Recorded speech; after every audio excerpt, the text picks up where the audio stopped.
আসসালামু আলাইকুম। সবাইকে এইচএম অনলাইন এডুকেশন চ্যানেলে স্বাগতম জানিয়ে শুরু করছি আজকের গুরুত্বপূর্ণ একটা ভিডিও। ভিডিওটি হবে শিক্ষক, শিক্ষার্থী, অভিভাবক সবার জন্য খুবই গুরুত্বপূর্ণ। আজকের ভিডিওর মাধ্যমে কোন কোন বিষয়গুলো জানা যাবে, চলুন তাহলে সেই বিষয়গুলো আগে জেনে নিই। আজকের ভিডিওর মাধ্যমে জানতে পারবেন ষষ্ঠ থেকে নবম শ্রেণীর ষান্মাসিক সামষ্টিক মূল্যায়ন কার্যক্রম 2024 পরিচালনার জন্য national curriculum text book NCTB ইতিমধ্যে কিছু নির্দেশনা প্রেরণ করেছেন।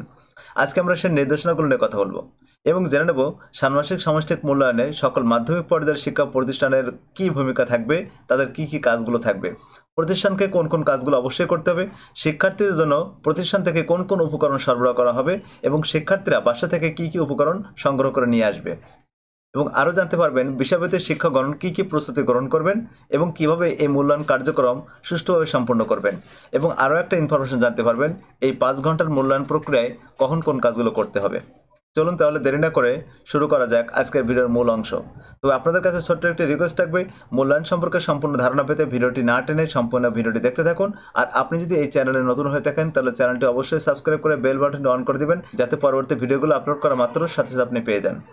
এবং যারা ইতিমধ্যে সাবস্ক্রাইব করে আছেন তাদেরকে অসংখ্য ধন্যবাদ। চলে যাচ্ছি মূল ভিডিওতে।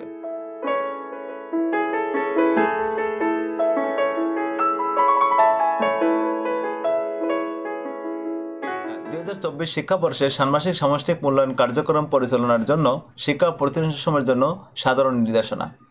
1. জাতীয় শিক্ষাক্রম 2022-এর আলোকে আগামী 3/7/2024 থেকে 30/7/2024 পর্যন্ত 2024 শিক্ষাবর্ষের জন্য ষষ্ঠ থেকে নবম শ্রেণীর ষান্মাসিক সামষ্টিক মূল্যায়ন অনুষ্ঠিত হতে যাচ্ছে। মূল্যায়ন কার্যক্রম পরিচালনার সময়সূচি এবং বিষয়ভিত্তিক সর্বশেষ কোনো অভিজ্ঞতা অধ্যায় পর্যন্ত ষান্মাসিক সামষ্টিক মূল্যায়নের আওতায় থাকবে তা ইতিমধ্যে প্রেরণ করা হয়েছে। 1. জাতীয় শিক্ষাক্রম 2022 এর আলোকে আগামী 3/7/2024 এর থেকে 30/7/2024 পর্যন্ত 2024 শিক্ষাবর্ষের জন্য ষষ্ঠ থেকে নবম শ্রেণীর ষান্মাসিক সামষ্টিক মূল্যায়ন অনুষ্ঠিত হতে যাচ্ছে। মূল্যায়ন কার্যক্রম পরিচালনার সময়সূচি এবং বিষয়ভিত্তিক সর্বশেষ কোন অভিজ্ঞতা অর্থাৎ অধ্যায় কোন পর্যন্ত পড়তে হবে, কতটুকু পড়তে হবে এই ষান্মাসিক সামষ্টিক মূল্যায়নের আওতায় আসবে তা ইতিমধ্যেই প্রেরণ করা হয়েছে। 2.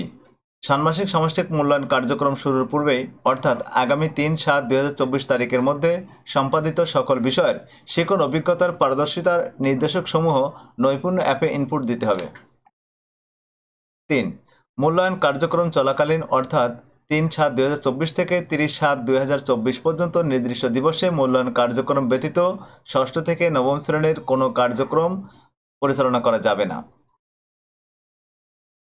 4. প্রেরিত সময়সূচি অনুসারে নির্ধারিত দিনে একটি বিষয়েরই মূল্যায়ন অনুষ্ঠিত হবে, অর্থাৎ নির্ধারিত বিষয়ের মূল্যায়ন কার্যক্রম নির্ধারিত দিনেই শেষ করতে হবে। পূর্বের ন্যায় কোনো শ্রেণীর একটি বিষয়ের মূল্যায়ন কার্যক্রম একাধিক দিনে সম্পূর্ণ করা যাবে না। এখানে বলা হয়েছে যেদিনে যে মূল্যায়ন করার কথা রয়েছে ওই দিনে ওই মূল্যায়ন কার্যক্রম সম্পূর্ণ করতে হবে, একদিনে মূল্যায়ন পরবর্তী কোনো দিনে নেওয়া যাবে না। 5. বিষয়ভিত্তিক মূল্যায়ন কার্যক্রম নির্ধারিত দিনে সর্বোচ্চ 5 ঘন্টার মধ্যে সম্পন্ন করতে হবে।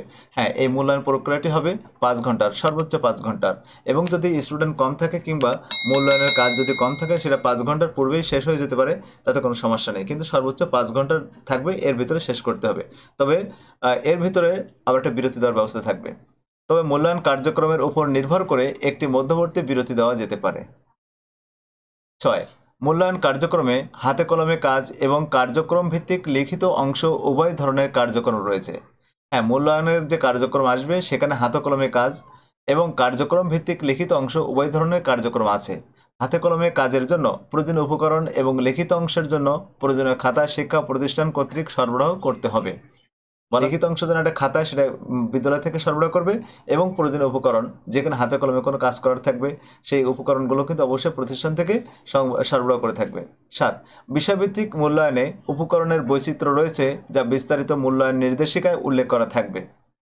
বলছে বিষয়ভিত্তিক মূল্যায়নে উপকরণে বৈচিত্র্য রয়েছে যা বিস্তারিত মূল্যায়ন নির্দেশিকায় উল্লেখ করা থাকবে। মূল্যায়ন কার্যক্রম পরিচালনার জন্য শিক্ষা প্রতিষ্ঠান কর্তৃক উপকরণ সরবরাহের জন্য সাধারণ নির্দেশনাসমূহ নিম্নরূপ। মূল্যায়ন কার্যক্রমে হাতে কলমে কাজ উপকরণের উদাহরণ: শিক্ষার্থীর সংখ্যা বিবেচনায় পোস্টার তৈরির জন্য সাদা বা রঙিন কাগজ, সাইন পেন, কাঁচি, আঠা বা গাম ইত্যাদি এগুলো সংগ্রহ করে রাখতে হবে। এগুলো সংগ্রহ করে কারা রাখবে? প্রতিষ্ঠান রাখবে।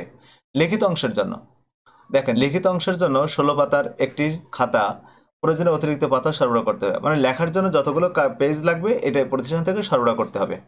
গ মূল্যায়নপত্র, কোন প্রশ্নের উপরে মূল্যায়ন করা হবে সেটি মূল্যায়নপত্র, মানে যেটা পরীক্ষার প্রশ্ন থেকে ওই রকমই মূল্যায়ন করার জন্য কোন কোন বিষয় দিক নির্দেশনা সহ সেই বিষয় বা টপিক সহ একটা মূল্যায়নপত্র আসবে, ওইটা পরবর্তীতে আসবে, যেটা ফটোকপি করে সবাইকে দিতে হবে।